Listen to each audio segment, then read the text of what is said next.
Well, let's spend a minute or two talking about movement progressions. Now, there's load progressions, which is all about assisted, unassisted, and resisted movements. But then we're talking about how the body moves. Now, remember, we're contralateral bipeds, meaning that we stand on 2 feet, biped, and we move in opposition from one side to the other. Contralateral, opposite side. One arm swings forward while the opposite leg swings forward, and vice versa. So if we are these contralateral bipeds with one limb moving independent of the other limb in opposition, then we might want to take that into consideration when progressing on to different exercises. For instance, unilateral or one-side exercise is a good place to start.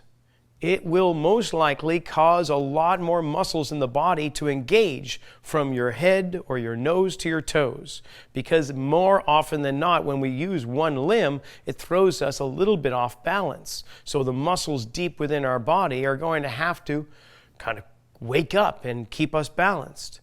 So a unilateral would be a great place to start.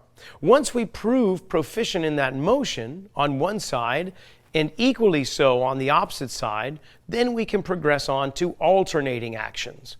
Whether in this case I'm demonstrating an overhead press, but we could also be talking about a lunge.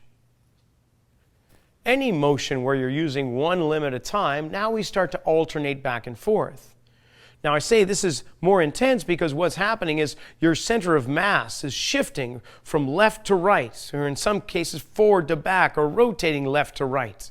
And as your mass starts to move, your body is going to have to just consider what's going on and try it best it can to keep you upright. So as the mass shifts in one direction and over to the other, it presents a completely different challenge than just keeping one arm going up and down with the mass in one central location. Then once you get unilateral action and then alternating actions, then we might want to put in bilateral motions. And the reason this progresses in this direction is because with bilateral motion, every bilateral exercise is assuming that we are perfectly symmetrical and balanced completely from left to right. So by doing unilateral motion, we begin to see where the imbalances lie, and we'll start to focus on the areas of our weakness to try to create better balance through our body. Once we've achieved a little better balance, then we incorporate a balance as well as coordination left to right, front to back.